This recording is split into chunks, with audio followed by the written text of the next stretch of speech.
Tama ka. Kailangan natin pagtakpan si Totoy. Kasi pag di natin pinagtakpan, sigurado, mabubugbog siya at madadamay na rin tayo.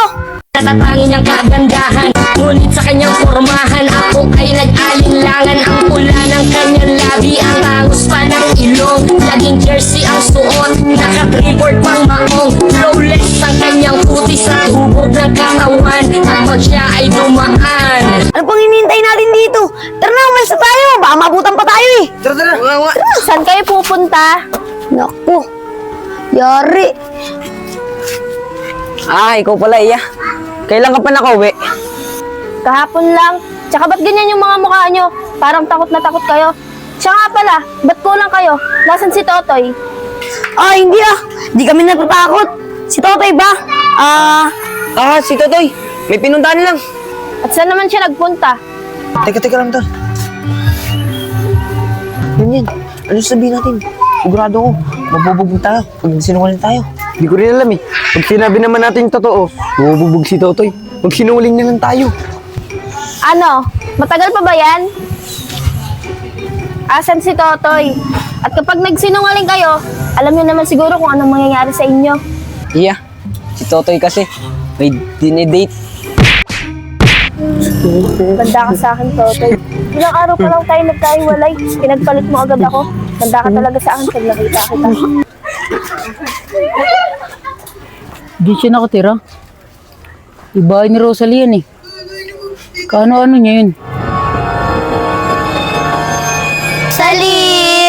Rosalie!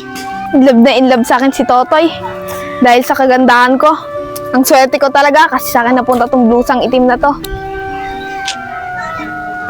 Nandyan ka ba? Arisa! Jackie! Anong ginagawa niyo dito? Ate, hinahanap po namin si Rosalie. Kaibigan niyo po kami. Kaya nga po, ba't niyo po kami kilala? Sino po kayo? Si Rosalie. Umalis kasi siya eh. At saka ako, pinsan niya ako. Pinsan kayo ni Rosalie? Arisha, di ba wala naman pinsan si Rosalie na darating? Kaya nga eh, may pinsan po si Rosalie maganda. Hindi kasi alam ni Rosalie parating ako.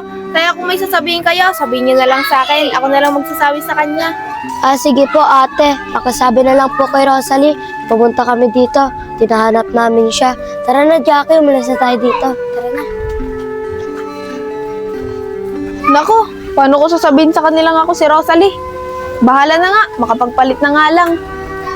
Magsisisi ka.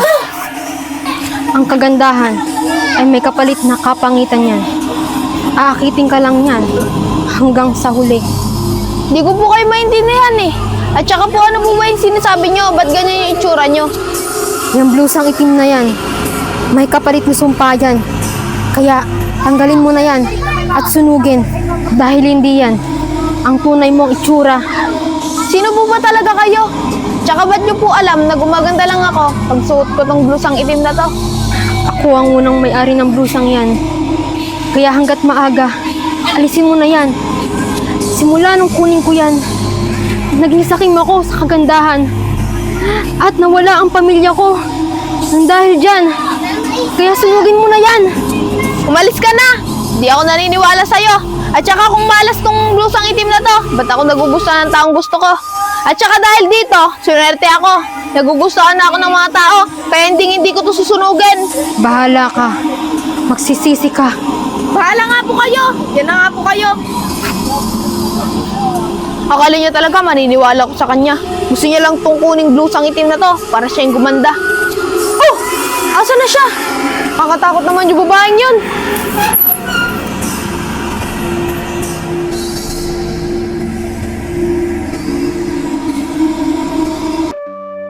Bahala ka na muna rito sa bahay ha. Dahil pupunta muna kami ng mama mo sa probinsya dahil may aasikasuhin kami. May pagkain naman dyan, tsaka iniwanan ka namin ng pera pang budget ma. May titingin naman sa'yo dito yung tito mo eh. Patingnan-tingnan ka. Putay, ako na pong bahala dito sa bahay. Tsaka, bakasyon naman na po eh. Sige na Rosalie, alis na ako at baka naghihintay na yung nanay mo rin na. Sige po tay, mag-ingat po kayo ni nanay sa biyahe ah. Sige, ikaw rin. Yes! Wala na din si nanay tsaka si tatay. Malis na sila. Magagawa ko na ulit yung ginagawa ko. Tsaka wala namang makakalab na ito eh. Nagpapalit ako ng anyo. Oh, Tito Aris, saan po kayo pupunta? Pupunta kasi kami ng probinsya eh. O, bakit? Tito Aris, diyan po ba nakatira yung pinsan ni Rosalie? Ano ba, kulir? Wala naman pinsan yung si Rosalie. Tsaka nag-iisa lang siya dun sa bahay. Sige na, paano ba yan? Alis na ako, baka naghihintay na sa akin yung asawa ko eh. Sige po. Walang pinsan si Rosalie. Tsaka siya lang mag-isa dyan sa bahay. Sino si Gian? Ba't dyan siya nakatira? Ano, mga tol, mag-isip kayo. Sabi ni Iya, siraan daw natin si Jean kay Totoy. Oo nga eh. Sigurado ako. Pag di natin napag-iwalay yung dalawang yun, sigurado ako may tama na naman tayo dun. Eh anong isisira natin sa kanya? Eh napakaganda niya. Posible namang walang tinatago yun at sikreto. Meron at meron yun. Sa bagay, tama ka. Ito kasi niyan yan eh, may secret, umiihi pa sa higaan. Okay, huwag kang umaingay. May sikreto ka rin naman ah. Dumimik ka nga sa salawal mo. Pinalo ka ng nanay mo, iyak ng iyak. Sabi, totoo ba yun? Bawa, grabe makatawa. Ikaw nga eh, may sikreto ko nga rin eh. Ikaw nga, hindi ka nga marunong mag-plus eh. Lagi ang pinapagalitang mama mo. Tama na nga yung mga sikreto nyo. Baka mamaya may nakarinig pa. Yung isipin na lang natin kung paano natin mapapag-iwalay si Jean at Totoy. Ako rin may sikreto. Nasgo rin ni Rosalie. Corel, ano nga palang sadya mo dito? Ba't ka nandito? Ano bang ginagawa mo? Ano bang hinahanap mo dito sa bahay namin? Rosalie, asan na yung babaeng kasama niyo rito? Na Gian yung pangalan? Si Gian ba? Wala kasi siya dito eh. Bakit mo ba siya hinahanap? Gusto mo ba siya? Ano ba siya? Eh, nung nakaraan lang nakita namin yun eh. Dito siya mismo lumabas. Kaya posibleng kaibigan mo yan. Kasi kilala namin lahat ng kaibigan mo. Ganito kasi yun. Kaklase ko yun, transfer lang yun. Bago ko din kaibigan yun eh, kaya ngayon nyo lang dito nakikita yun. Kaya pala. Pasensya ka na kung mausisa ako sa'yo.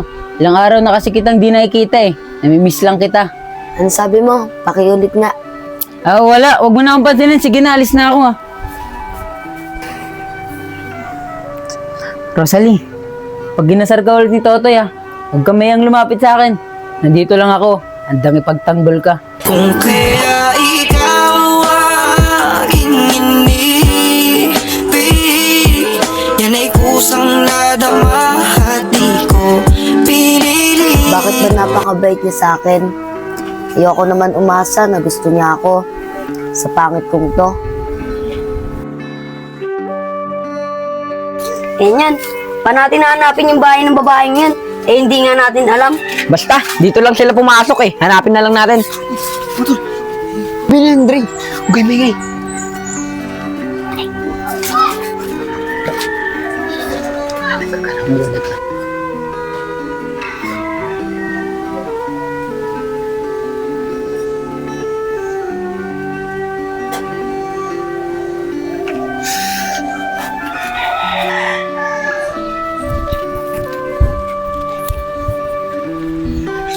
Tol, nakita niyo ba yun? Si Rosalie, nag-ibang anyo. Naging magandang babae. Oo nga mga tol. Tara, salubungin natin paglabas niya. Tara, tol.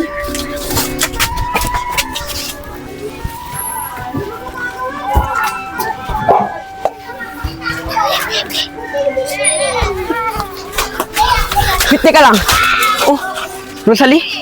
Di ba, ikaw yung kanina yung magandang babae? Ba't nagpalitan niyo ka? Oo nga, Rosalie! Ikaw yung nakita namin! Ba't nagpalitan niyo ka? Anong pinagsasabi niyo? Mag-isa nga lang ako dyan sa bahay eh. Bakit? Nagaganda na ba kayo sa akin? Tigil-tigilan mo kami tatlo, Rosalie. Nakita namin tatlo na nagpalitan niyo ka. Anong pinagsasabi niyo? Ang kulit-kulit niyo naman. Tignan niyo nga ako lang mag-isa dyan sa bahay eh. Anong hindi ikaw yun? Nagpalitan niyo nga pa nga eh. Di ba tol? Nagsuot pa nga siyang blusang itim. Anong blusang itim? Wala nga akong blusang itim eh. Ano bang pinagsasabi niyo? Tara tol, tingnan natin. Wala nga sa akin, bitawan niyo nga ako. Kung kaya ikaw aking inibig, yan ay kusang nadama at di ko pinili. Sa katunayan, Rosalie, ayos ka lang ba? Oo, Corel. Okay lang ako. Salamat Mga tol, ano bang problema nyo? Ba't pinagtitripan nyo to si Rosalie? Ano ba nagawa niya sa inyo? Huwag mo na ipagtanggol yung babaeng yan. Impostor yan eh. Oo nga, Kuler! Kitang-kita namin! Nagpalitan nyo yan! Ano ba kayo mga tol? Naniniwala pa ba kayo sa mga ganyan? Kung ano-ano na lang kasi napapanood niyo eh. Kaya kung ano-ano na lang yung nakikita niyo. Totoo yung sinasabi namin, Kuler. 3 pa nga kami nakakita eh, na nagpalit siya ng anyo. Kaya mas maniwala ka sa amin. O sige, totoo man o hindi yung sinasabi niyo, tigilan niyo na siya. Dahil wala naman siya ginagawang masama sa inyo eh. Kasi kung di niyo siya titigilan, kalimutan niyo na lang na naging tropa niyo ako. Pahala ka dyan, Kuler. Basta amin 3, maghahanap kami ng paraan para malaman mo ang katotohanan. Tara na nga. Kurel, di mo naman kailangan gawin yun eh. Tignan mo, inaway ka tuloy ng mga kaibigan mo. Ano ka ba, Rosalie? Diba ang sabi ko sa'yo, nandito lang ako para ipagtanggol ka. Pangarap ko ang ibigin ka. At sa habang panahon, ikaw Maraming salamat sa iyo ha. Ikaw ba, maniniwala ka ba sa kanila na magpapalitan nyo lang ako para gumanda? Totoo man o hindi yung sinasabi nila, para sa akin, ikaw pa rin yan. Ikaw pa rin yung babaeng pinakamaganda sa paningin ko. ay magkasama, ikaw na lang ang siyang kulang. Kurel, ano ibig mong sabihin? Wala. Walang ibig sabihin yan. Sige na, alis na ako ha. Sa buhay